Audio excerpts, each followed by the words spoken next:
9장 1절에서 19절 말씀까지.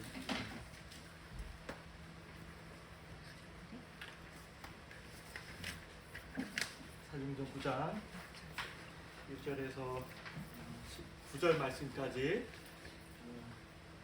우리 함께 교독하도록 하시겠습니다.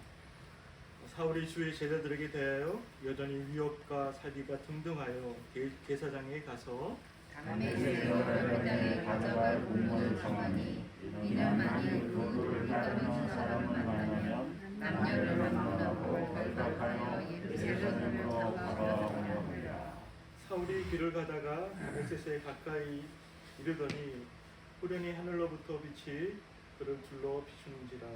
땅이 불져서 들음에 소리가 있어 이르되 사울아 사울아 내가 어찌하여 나를 박해하느냐 하시거늘 대답하되 주여 누시니까 이르시되 나는 내가 박해하는 예수라.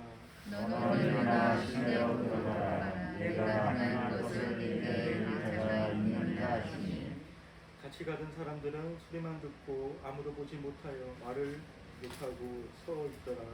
사울이 땅에서 일어나 눈을 떴으나 아무도 보지 못하고 사람의 손에 끌려 다메섹으로 들어갔어.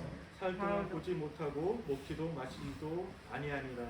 그때 다메섹에 아나니아라는 제자들이 주께서 환상을 불러 이르되 아나니아라 하시거늘 대답하여 주여 내가 여기 있나이다. 주께서 이르시되 일어나 집 가라 하는 거리로 가서 유다의 집에서 다소 사람 사울이라는 사람을 찾으라. 그가 기도하는 중이니라.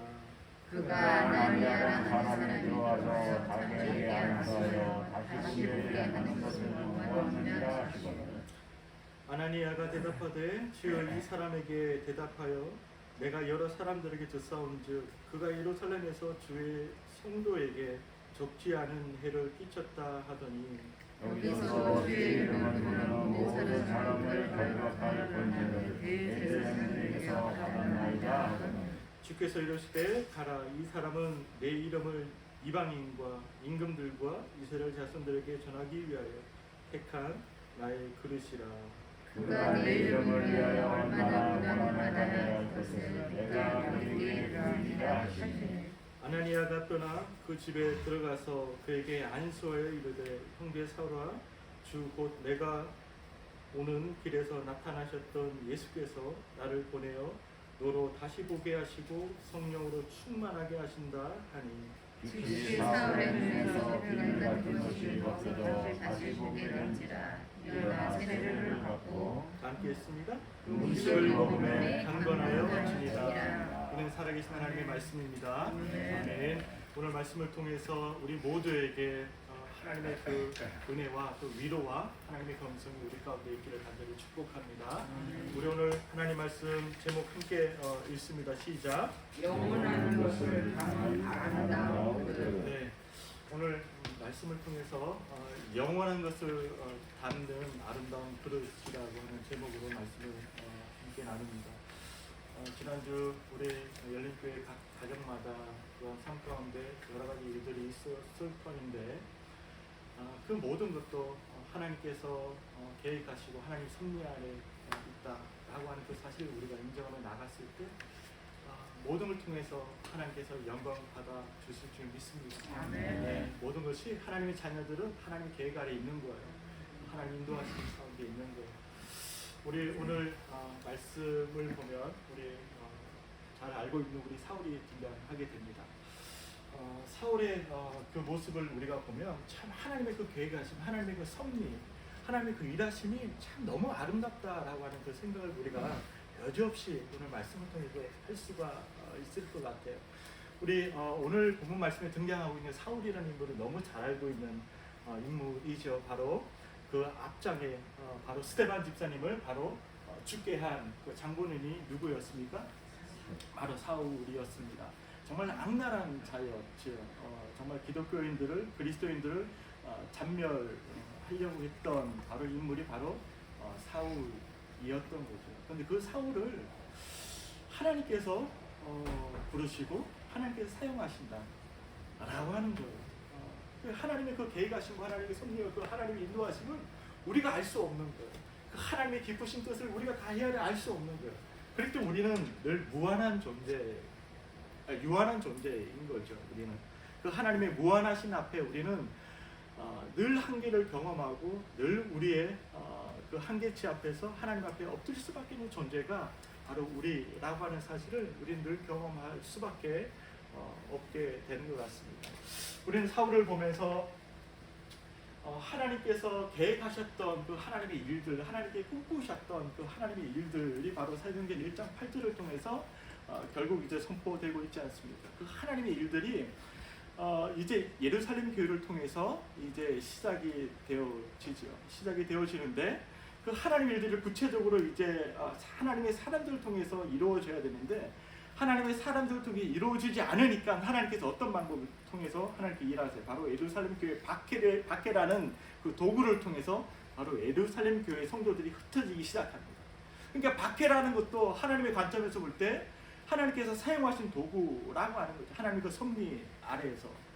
그러니까 그 박해를 통해 비로소 예루살렘 교회들이 흩어지기 시작했어요. 왜냐하면 하나님의 말씀은 바로 사도행전 1장 8절 말씀에 온 유대와 사마리아 땅끝까지 이르러 내 증인되라고 말씀하셨잖아요. 흩어지라고 말씀하셨잖아요. 근데 교회가 잘 나가니까, 교회가 좋으니까 좋은 거예요. 우리 박정환이 오늘 기도하신 것처럼 좋으니까 잘 나가니까 좋은 거예요. 국가도 마찬가지, 한 단체도 마찬가지. 좋으면은 정말 애적 일을 기억하지 못할 때가 많거든요. 옛말에 그런 말씀들이 있지 않습니까? 개구리가 오챙이적 시절을 기억하지 못해. 그런 것 같아요. 정말 잘 나갈 때는요 옛날 일을 잊어버려요. 내가 예전에 이렇게 다짐했고 이런 마음으로 내가 시작했었지, 이렇게 하겠다라고 다짐했던 그 생각들을, 기억들을 다 잊어버린다는 거죠. 그러니까 예루살렘 교회도 마찬가지. 너무 교회가 기하급수적으로 폭발적으로 성장하다 보니까 너무 좋은 거예요.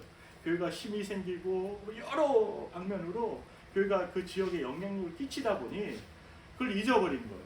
그러니까 하나님께서 박해를 통해서 흩어버리시는 거죠. 교회가 흩어지기 시작했어요.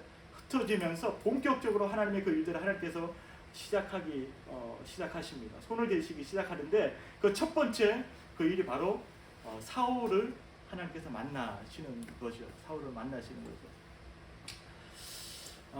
우리 이렇게 좀 생각을 했으면 좋겠습니다. 우리라는 존재를 그릇으로 좀 우리가 좀 생각을 해봤으면 좋겠어요. 우리라고 하는 존재, 그릇. 우리 고창렬 집사님의 그 존재, 삶을 그릇으로 우리가 생각을 좀 해봤으면 좋겠어요. 오늘 말씀 함께 살펴보면서 유관의 집사님이라는 인생의 그릇이 있습니다. 저라는 인생의 그릇이 있어요. 자, 우리는 모두가 그릇입니다. 바로 창조주께서 하나님께서 빚어주신 바로 각각 고유한 그릇의 형태로 이 땅 가운데 세워진 사람들이라고 하는 것입니다. 우리 곽희정 집사님의 그릇이 다르고요. 우리 박순태 장로님의 그릇이 다 달라요. 하나님께서 디자인하셨거든요. 그 사람에 맞게끔 하나님께서 정확하게 디자인하셨어요. 오늘 말씀 9장 15절 말씀의 제일 끝절에 보면 이렇게 주님께서 말씀하십니다. 어떻게 말씀하세요? 택한 뭐라고요? 누구의 그릇? 나의 그릇이라고 말씀을 하고 계십니다. 택한 나의 그릇. 그러니까 사도 바울을 향해서도 주님께서 사울을 향해서도 주님께서 말씀하시는 거 바로 택한 나의 그릇이다라고 말씀하시는 거죠. 택한 나의 그릇. 우리 오늘 제목이 그렇지 않습니까? 영혼을 담는 아름다운 그릇이잖아요. 그러니까 우리 모두가 그릇이에요. 하나님께서 사울을 그릇 삼아 주셨는데, 그릇이라고 말씀하셨는데, 나의 그릇이라고 말씀하셨는데, 오늘 이 말씀을 통해서 우리가 좀 더 깊게 우리가 좀 함께 생각을 해봤으면 좋겠습니다. 하나님께서 모든 사람들을 그릇으로 부르신다는 거죠. 바로 누구의 그릇이요? 네, 누구의 그릇이요? 하나님의 그릇으로. 우리의 인생이 우리만을 위한 그릇이 아니고 우리의 인생이지만 우리의 인생이 누구를 위한 그릇이 되어야 된다라고 말씀하십니까? 바로 주님을 위한, 하나님을 위한 그릇이 될 때에 그 그릇은 참으로 아름다운 그릇으로 이 땅 가운데 쓰임을 받을 수 있다라고 하는 사실입니다. 하나님께서 사람들을 부르시고 하나님께 쓰실 때 하나님께 나이와 상관없이 하나님께서는 그 부르심 앞에 그 사람을 쓰십니다. 우리 노아가 몇 세 때 부르심을 받았죠? 하나님 부르심 바로 600세 때 하나님 부르심을 받았습니다. 그리고 아브라함이 75세 때 부르심을 받았고, 너무 잘 알고 계시는 것처럼 우리 모세가 바로 80세에 부르심을 받았습니다. 이 하나님의 부르심에는요 전혀 나이와 환경과 상관없이 그 하나님의 일들이 이루어집니다. 그래서 정말 우리 박장로님, 우리 박봉사님 네 분 가운데 하나님의 귀한 부르심이 앞으로 준비되어 있는 줄 믿습니다. 아멘. 예, 정말 하나님께서 그때 하나님 부르신다라고 하는 거죠. 나이와 상관없습니다. 어리든 많든 이게 중요한 것이 아니라 그 하나님의 때에 하나님께서 그 그릇을 준비하시고 하나님께서 부르신다라고 하는 이 사실. 우리 디모데후서 우리 2장 말씀을 좀 우리 함께 좀 봤으면 좋겠는데, 2장 20절 말씀입니다. 디모데후서 2장 20절에서 21절 말씀까지 우리 좀 봤으면 좋겠어요. 제 성경책 344쪽입니다.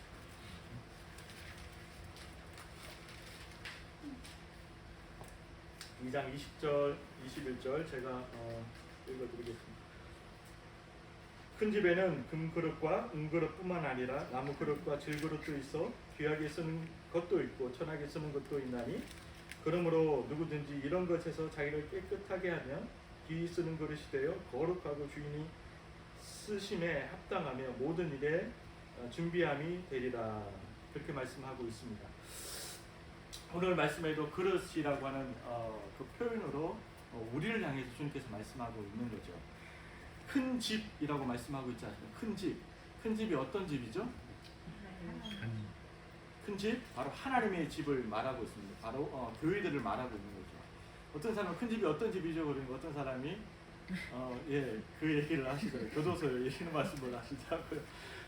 우리에게 큰 집은 바로 하나님의 집, 바로 교회를 말하고 있는 거예요. 그 교회에 바로 금그릇이 있고 은그릇이 있고 질그릇이 있고 나무그릇이 있고 여러 형태의 그릇들이 있다라고 하는 거죠. 하나님 디자인하신, 하나님께 그 사람의 고유의 그 디자인하신 그릇들이 다 있다라고 하는 것입니다. 그 그릇들이 다 있는데 중요한 거는 그 다양한 그릇들을 주인이 어떨 때에 사용하시냐, 이게 가장 중요한 거예요. 그 주인이 쓰는 때가 언제냐라고 하는 게 이게 키포인트예요. 금그릇이 중요한 것이 아니고 은그릇이 중요한, 질그릇이 나무그릇이 중요한 것이 아니라 내가 금그릇이라고 그래서 나는 당연히 주인에게 쓰임 받는다라고 하는 것이 아니라 금그릇이라 할지라도 주인한테 쓰임 받지 못한다라고 하는 게 우리 오늘 사도 바울의 말씀을 통해서, 우리 오늘 사도행전 9장 말씀을 통해 우리에게 전달해 주는 메시지거든요. 그러니까 지금 내가 무엇을 담고 있느냐, 지금 나의 존재 안에, 나의 그릇 안에 무엇을 담고 있느냐라고 하는 게 무엇보다 중요하다라고 하는 거죠. 내가 금그릇이라고 해서, 은그릇이라고 해서, 질그릇이라고 해서 내가 하나님 앞에 쓰임받고 쓰임받지 못한다라고 하는 이유가 없는 거예요. 나무그릇이라 할지라도, 질그릇이라 할지라도 정말 내 안에 담고 있는 그 내용이 그렇다라고 한다면 주인이, 하나님께서 기꺼이 기쁨으로 쓰실 수 있는 그릇이 될 수 있다라고 하는 것입니다. 바라기는 우리 열린교회 모든 성도님들이 하나님 앞에 귀하게 쓰임받는 그릇, 인생이 될 수 있기를 간절히 축복합니다. 그렇다면 우리가 정말 하나님 앞에 우리가 귀하게 쓰임받기 위해서, 귀하게 쓰임받는 그릇이 되기 위해서 우리가 무엇을 어떻게 해야 되느냐라고 하는 것이죠. 우리 오늘 디모데후서 말씀 2장 말씀을 봤지만 이렇게 말씀하고 있습니다. 자, 21절 말씀에 그러므로 누구든지 이런 것에서 그랬거든요. 힌트를 주고 있습니다. 그러므로 누구든지 이런 것에서, 누구든지 그렇습니다. 이거는 그러므로 금그릇만 은그릇만 아닙니다. 누구든지 그랬습니다. 누구든지, 모든 사람들을 향해서 누구든지 이런 것에서 그래. 이런 것이 뭐죠? 바로 19절에 있는 하반절에 나오는, 바로 뭐라고 말씀하고 있습니까? 19절 하반절에 주 이름을 부르는 자마다 어떻게 된다고요? 불의에서 떠날지라, 그렇게 말씀하고 있어요. 그러니까 불의에서 떠난 자들을 말하고 있거든요. 그러니까 정말 쓰임 받을 수 있는 그릇은 어떤 그릇이요?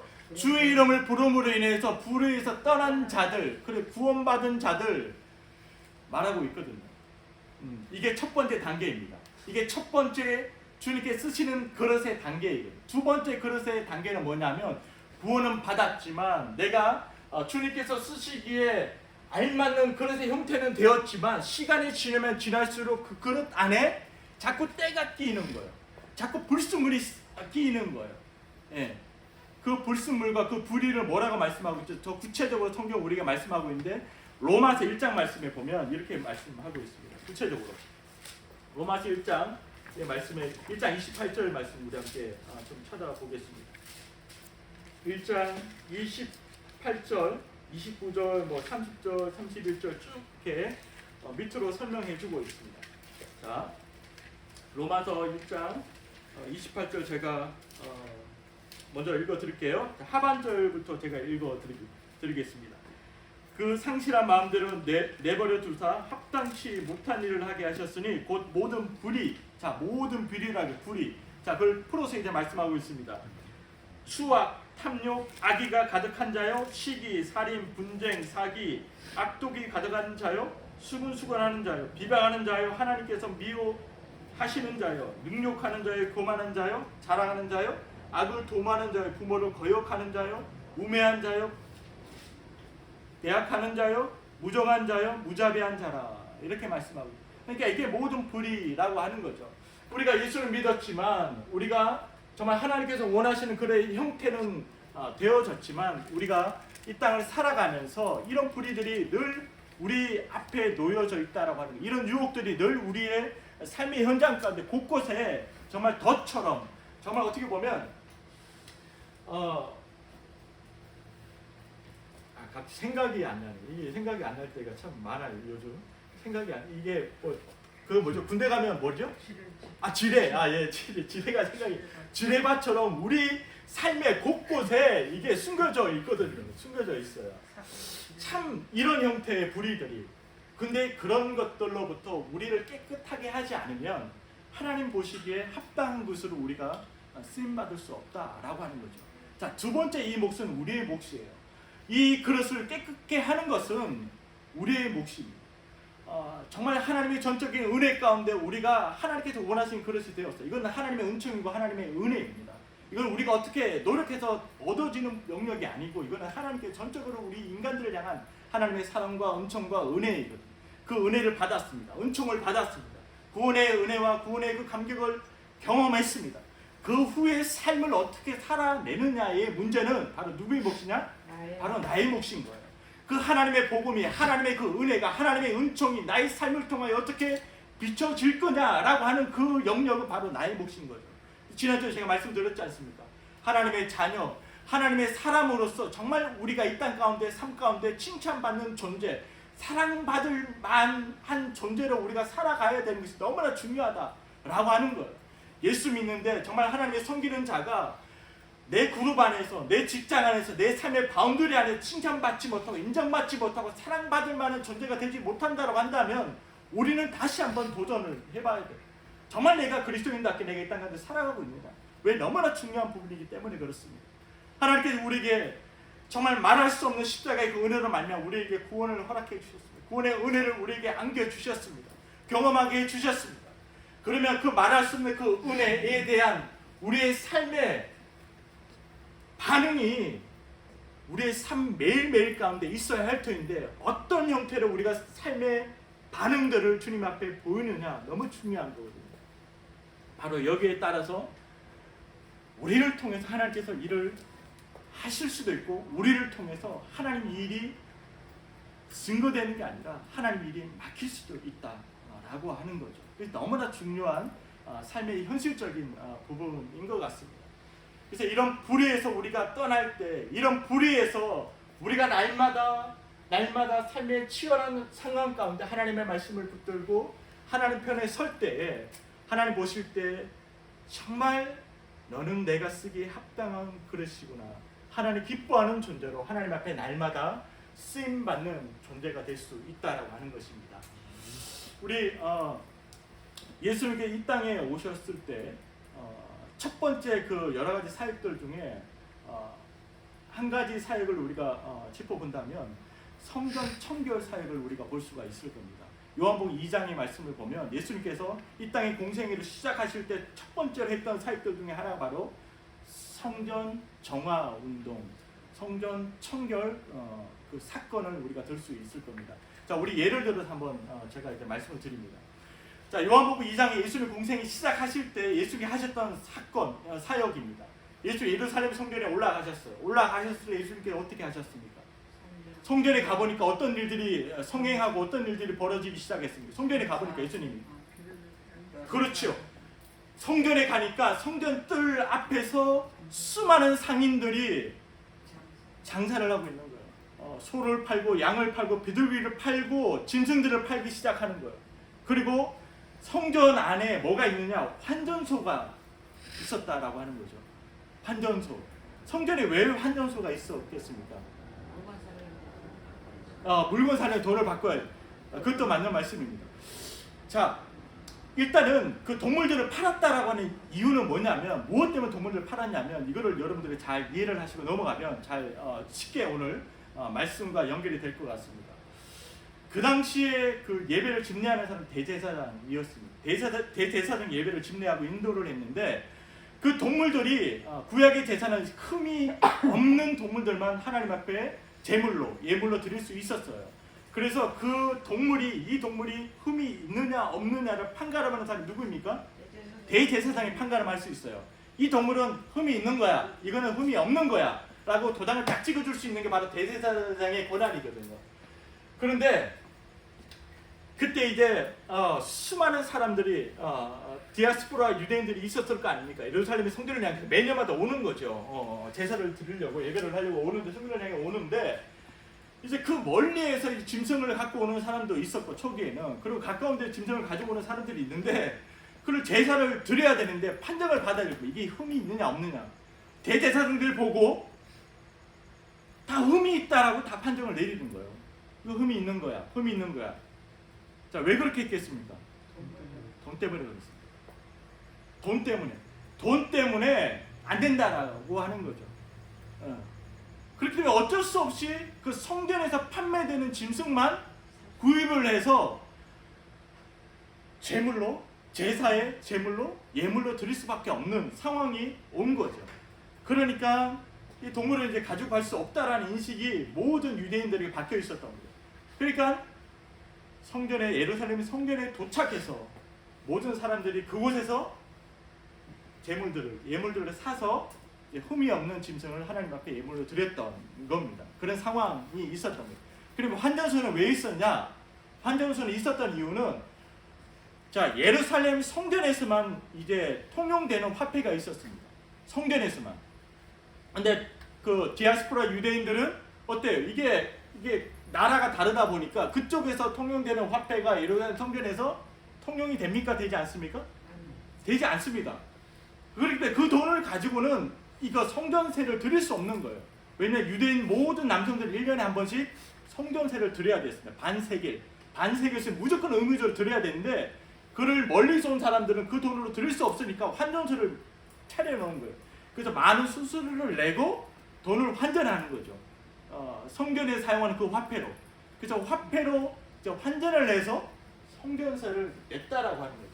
근데 이런 이제 상황들이 예루살렘의 성전 안에서 너무 왕성하게, 너무 비즈니스가 잘 된 거죠. 너무 왕성하게 크게 벌어지고 있었던 상황입니다. 지금 요한복음 2장의 말씀입니다. 그래서 예수님이 그 상을 딱 보고 예수님이 분노하기 시작하십니다. 그리고 모든 그 장사하고 있는 그 판을 다 엎어버리시죠. 그리고 모든 것을 다 그냥 뒤집어 엎어버리십니다. 예수님께서. 자, 이 사건을 봤을 때 예수님께서 무엇을 전달하고 싶은가? 어떤 메시지를 지금 성전 안에서 많은 유대인들에게 하나님을 섬긴다라고 말하고 있는 그 사람들에게 던지고 싶은가? 라고 하는 것입니다. 그래서 다름 아닌, 바로 인생은 보이는 것에 가치를 두고 사는 인생이 아니고 보이지 않는 것에 가치를 두고 사는 인생이다 라고 하는 것을 예수님께 보여주시는 거예요. 왜 그러냐면, 그때 대제사장뿐만 아니라 종교 지도자들, 모든 상인들은 뭐에만 주목하고 있었습니까? 무엇에만 집중하고 있었습니까? 어떤 가치에만? 오직 돈입니다. 하나님, 오직 돈에만 가치를 두고 돈에만 목표를 두고 돈만 바라보고 종교 행위를 했던 거죠. 그러니까 그런 일들이 비일비재하게 계속해서 일어날 수밖에 없는 상황들이 만들어진 거예요. 그리고 예수님이 그걸 보시고 책망하시고 엎으시고 그때 메시지를 던지시는 거예요. 그리고 3년 뒤에 예수님께 또다시 한번 마태복음 21장 말씀에 똑같은 상황을 예수님이 재현하십니다. 공생의 마지막 그 기간에 마태복음 21장 말씀에 똑같은 상황, 예루살렘 성전에 올라가서 예수님이 똑같이 판을 뒤엎으시면서 책망하시며 예수님 말씀하신 말씀이 내 집은 어떤 집이라고요? 기도하는 집이다. 예수님 말씀하시는 거예요. 이게 정말 중요한 거예요. 제가 이런 모습을 보면서 종교 집단만큼 바른 신앙, 바른 믿음이 들어가지 않으면 부패하고 폐쇄될 수 있는 집단은 없는 것 같아요. 정말 교회가 정말 바른 신앙, 바른 믿음을 가지고 있지 않으면요, 정말 쉽게 부패할 수 있는 집단은 바로 교회가 아닌가라는 생각을 해보게 돼요. 예. 하나님 이름이라는 그 명분 하에, 하나님을 섬긴다라고 하는 그 명분 하에 교회가 보이는 가치를 향해서 달려갈 때 그 집단과 그 모임은 부패하고 썩게 되어진다라고 합니다. 그 상황 앞에서 예수님이 격분하시고 예수님께서 모든 것을 엎으시고 메시지를 던지십니다. 부름받은 하나님의 그릇들은 보이는 가치를 위해서 달려가는 그릇이 아니라 보이지 않는 영원한 가치를 위해서 달려갈 때에만, 또 그것을 담을 때에만 그 그릇이 건강하고 그 그릇이 아름다울 수 있다라고 하는 그 메시지를 던져주는 말씀이거든요. 사랑하는 열린교회 성도님 여러분, 하나님께서 우리를 그릇으로 빚으셨고 그릇으로 우리를 부르셨습니다. 그렇다면 우리가 이 땅 가운데 살아가면서 어떤 것을 여러분들 날마다 주워 담으시면서 살아가시겠습니까? 자, 이번 한 주를 여러분들 살아가십니다. 저도 살아가고 박경원님도 살아가십니다. 그러면 어떤 삶의 상황 가운데 어떤 것을 주워 담으면서 여러분들 살아가시겠습니까? 사울의 비포와 애프터는 확연하게 180도 달라진 모습이었습니다. 오늘 사도행전 9장 말씀에 보면 바로 사울이 예수님 만나기 전의 모습은 어떠한 모습입니까? 교회를 잔멸하려고 했던 바로 사울이었지 않습니까? 어떻게든 교회의 세력을 죽이려고 했던 바로 사울이었어요. 그래서 바로 종교 지도자들로부터, 대제사장들로부터 인정받고 내가 원하는 그 위치에 올라가려고 했던 사람이 바로 사울이었습니다. 명예와 권력과 돈을 얻으려고 했던 사람이 바로 사울이었어요. 보이는 그 가치, 그것이 인생의 전부이고 모든 것이다 라고 판단하고 확신하고 살아갔던 사람이 바로 사울이었습니다. 보이지 않는 영원한 가치를 보지 못했던 거죠. 그랬을 때 그의 인생이 어떤 인생이었는가? 우리 사도행전 말씀을 다시 돌아가면요, 사도행전 말씀 돌아가서 9장 말씀 보면 이렇게 표현하고 있지 않습니까?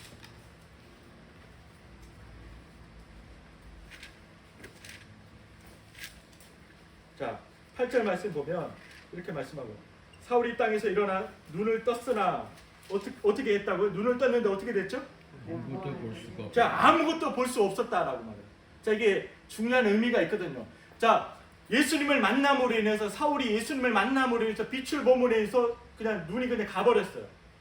눈이 멀어졌어요. 근데 눈을 떴어요. 근데 아무것도 보지 못했다라고 하는 거죠. 아무것도 보지 못했다라고 하는 거죠. 자, 눈은 떴는데 아무것도 보지 못했다. 이게 어떤 의미냐면 맹인을 의미하는 거거든요. 그러니까 눈은 떴는데 영원한 것을 보지 못하는 상태를 말하고 있는 거예요. 눈은 떴어요. 정상적인 사람이에요. 아무 이상 없어요. 근데 영원한 것을 보지 못하는 거예요. 늘 영원한 것을 보지 못하고 영원한 가치를 붙들지 못하고 살아가는 자들을 향해서 말씀하고 있는 거예요. 눈은 떴는데 보지 못하는 거예요. 영원한 것이 무엇인지, 영원한 것이 있는 건지 관심도 없습니다. 그게 이 땅을 살아가고 있는 바로 사람들의 상태를 말하고 있는 거거든요. 눈은 떴어요. 보지 못합니다. 보이는 것만 보는 거죠. 이게 전부라고, 이게 인생의 전부라고만 확신하고 있는 거죠. 그런데 어떻게 됩니까? 자, 그 상태에서 사울은 깨닫기 시작합니다. 내가 이러한 존재구나. 내가 이러한 존재구나. 예수님의 그 음성을 듣고 그러면서 9절 말씀에 바로 사흘 동안 어떻게 했다고요? 보지 못하고 먹지도 마치지도 아니하니라 그렇게 말씀하고 식음을 전폐한 거예요. 사흘 동안. 그러면서 우리 11절 끝에 보면 그가 예수님께 어떻게 한다고요? 기도하는 중이라. 그러니까 식음을 전폐하면서 나라는 존재가 이런 존재였구나 라고 하는 그 사실을 처절하게 깨달으며 기도하는 거예요. 그 기도하는 그 마음을 주님께서 아셨습니다. 그 기도하는 그 사울의 그 모습을 보셔서 주님께 흡족해 하시고 정말 내가 쓰기 합당한 그릇이구나 라고 하는 그 기쁨의 그 마음을 가지고 주님께서 아나니아에게 말씀하시는 거예요. 아나니아야, 사울이라는 자가 있는데 거기 가서 안수해 주라. 눈을 뜨게 해주라. 그렇게 말씀하실 때 아나니아가 반박을 하게 되죠. 왜? 아나니아가 들었을 때 사울이라는 존재가 어떤 존재였습니까? 교회의 악독한 자였죠. 교회를 핍박하고 교회를 잔멸하라고 온 자였다라는 사실을 알기 때문에 13절, 14절 이렇게 말하고 있지 않습니까? 거부한 거죠. 주님의 그 말씀. 거부하자 마지막에는 그 주님의 말씀이 어떻게 하죠? 순종하죠. 그래서 17절 말씀에 가서 사울에게 안수했을 때 사울이 어떻게 됐습니까? 바로 눈을 뜨게 되고 성령의 충만함을 잊게 됩니다. 비로소 이때 바로 사울이 주님께 쓰시기에 깨끗한 그릇, 합당한 그릇으로 세움을 받아 주님 앞에 귀하게 쓰임받는 첫 출발점이 바로 여기서부터 시작이 되는 거예요. 그래서 우리 본문 말씀 읽지는 않았지만 20절 말씀에 즉시로 어떻게 했죠? 20절 말씀에 자, 아멘. 자, 놀랍지 않습니까? 자, 눈을 뜨기 시작한 그 즉시로 바울이 했던 행동이 뭐였습니까? 그렇죠. 각 회당에 들어가서 그 유대인들에게 회당에 들어가서 예수님이 하나님의 아들이시고 그리스도이심을 즉각적으로 행했다라고 하는 거예요. 복음을 즉각적으로 전했다라고 하는 거죠. 내가 만난 그 예수님이 우리 인생의 영원한 가치이고 그 예수님이 영원한 우리의 생명이고 그 예수님이 우리의 영원한 진리임을 가감없이 그는 전했다라고 하는 것입니다. 이게 바로 우리가 걸어가야 될 길인 줄 믿습니다. 하나님께 우리를 걸어서 부르셨어요. 우리를 구원해 주셨고 우리 하나님의 귀한 자녀로 삼아 주셨습니다. 그러면 우리가 날마다 이 그릇 안에 무엇을 담아야 됩니다. 하나님의 자녀임에도 불구하고 끊임없이 내 욕망을 담고 살아가는 그리스도인들이 얼마나 많은지 모르겠습니다. 끊임없이 내가 계획했던 것, 내가 원하는 것만을 추구하며 기도도 내가 원하는 것만을 추구하며 기도하며 그것을 담으려고 하는 몸부림치고 발부둥치는 그리스도인들이 얼마나 많은지 모르겠습니다. 내 욕망이 아니라 내가 세상에 썩어질 것, 없어질 것을 그것을 붙들고 그것을 이루려고 내 전생애를 거는 인생이 아니라 그것도 필요하지만 정말 중요한 것, 핵심은 무엇이냐? 바로 이것이구나. 영원한 것, 보이지 않는 것, 영원한 가치를 위해서 내가 내 삶을 올인했을 때 바로 그 인생의 그릇이 가장 아름답고 귀하고 복된 그릇이구나 라고 하는 사실을 깨닫고 알 수 있는 그 은혜와 축복이 이 시간에 여러분 가운데 있길 간절히 축복합니다. 고린도후서 3장 말씀 보고 우리 오늘 말씀을 마치도록 하겠습니다. 고린도후서 3장입니다. 4장 18절입니다. 고린도후서 4장 18절 말씀. 고린도후서 4장 18절 우리 함께 읽습니다. 시작. 우리가 주목하는 것은 보이는 것이 아니요 보이지 않는 것이니 보이는 것은 잠깐이요 보이지 않는 것은 영원합니다. 아멘. 자, 우리 인생의 그릇 가운데 정말 내용을 담을 수 있기를 간절히 축복해요. 정말 내용 같지 않은 내용을 담는 인생이 아니고요. 진짜 내용, 정말 저 사람은 내용 있는 인생이구나. 정말 내용을 담고 있는 그릇이구나. 그게 바로 보이는 것은 잠깐입니다. 보이는 것이 우리의 영혼을 책임져 주지 않습니다. 말씀하고 있지 않습니다. 하나님의 말씀입니다. 보이지 않는 것은 영원하다고 말씀하십니다. 그래서 사도 바울은 고백하고 있어요. 우리가 주목하는 것은 보이는 것이 아니다. 뭐예요? 바로 보이지 않는 것에 우리는 영원한 것에 우리는 주목하고 그 인생을 우리는 살아갈 것이다. 앞으로도 말씀하 그 영원한 것 바로 하나님이신 줄 믿습니다. 예수님이신 줄 믿습니다. 그 예수 안에 있는 생명과 그 진리를 우리가 붙들 때, 그 진리를 날마다 우리가 담으려고 우리가 주님 앞에 나갈 때 정말 그 진리와 그 생명의 풍성함들이 가득가득 우리 그릇 안에 담겨지는 그 은혜가 우리 가운데 경험될 줄 믿습니다. 그래서 우리 교회는요, 하나님께서 일하시는 주방이에요. 주방. 하나님께서 일하시는 주방. 시계가 집사님 없어졌어요. 3개월 뒤에 제가 복귀하니까 시계가 없어졌어요. 지금 몇 시인지 제가 알지를 못하겠는데 12시입니까? 우리 성도님들 되게 오늘 지난주도 힘들어하셨고 오늘도 힘들어하시는데 이렇게 더워서 그럴 수도 있겠지만 희한하게 많이 힘들어하시네요, 성도님들이. 어쨌든 그래서 시간이 많이 간 것 같아요. 많이 간 것 같은데 제가 말씀을 맺겠습니다. 우리 교회는 정말 하나님께 일하시는 주방입니다. 키친입니다. 주방인데 저도 마찬가지고, 자, 그 캐비넷 안에 전부 다 그릇들이 다 들어가 있는 거예요. 그 그릇들이 주님께서 원하실 때 기꺼이 합당하게 쓸 수 있는 우리 열린교회 그릇 될 수 있게 축복합니다. 아멘. 근데 내가 아무리 금그릇이 할지라도 그 안에 오물이 들어가 있으면 절대로 주인이 쓸 수 없어. 그리고 오히려 더 기피하고 멀리할 수밖에 없어. 그런데 내가 질그릇이라 할지라도 내 안에 정말 깨끗하게 준비되어져 있고 내 안에 정말 담고 있어야 주인이 합당한 그 그릇으로 준비되어져 있으면, 주인께서 원하시는 것을 내가 담고 있으면 주인이 너무 기쁨으로 너무 기꺼이 그 그릇을 사용하는 거죠. 오늘 제목처럼 정말 영원한 것을 이번 한 주도 마음껏 담으십시오. 진짜 담으십시오. 정말 담을 때 내 그릇이 빛나게 됩니다.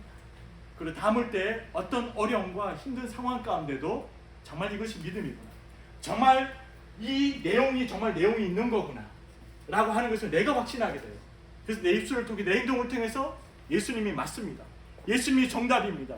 정말 힘들어하고 정말 위로가 필요한 자들에게 그 예수님을 말할 수밖에 없다니까요. 바로 사울이 예수님을 경험한 후에 회당에 들어가서 즉시로 그 예수님을 소개한 것처럼 바로 우리가 그 예수님을 담게 되면, 영원한 가치를 우리가 경험하고 담게 되면 그러한 인생으로 우리가 180도 바뀌어지는, 변혁되는, 개혁되는 그 인생을 우리가 살아갈 수 있다라고 하는 것입니다. 우리 바라기는 우리 허성현 우리 사모님도 식당에서 일하시면서 다른 것을 담는 것이 아니라 팁을 담는 게 아니고 정말 좀 우셔야 돼요. 우리 되게 심각하신데 정말 영원한 것을 담을 수 있기를 축복해요. 할렐루야. 영원한 것. 자, 우리 한번 생각해 보십시오. 이번 주 내 일하면서 영원한 것 담을 게 뭔가 한번 생각해 보십시오. 이거는 여러분들이 던져준 숙제입니다. 되게 일을 하면서 하루를 시작하면서 내 담아야 될 게 뭔가. 말씀이라면 말씀, 기도라면 기도. 내게 누군가의 친절을 베풀어야 된다라고 한다면 주님의 마음으로 친절을 베푸십시오. 그걸 담으십시오. 내 가족들에게 중보해야 되는 그 그릇을 내가 만들어서 그것을 담아야 된다. 담으십시오.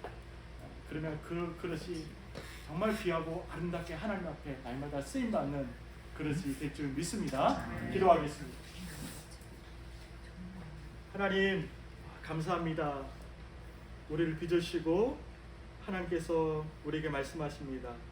택한 나의 그릇이라 말씀하십니다. 하나님,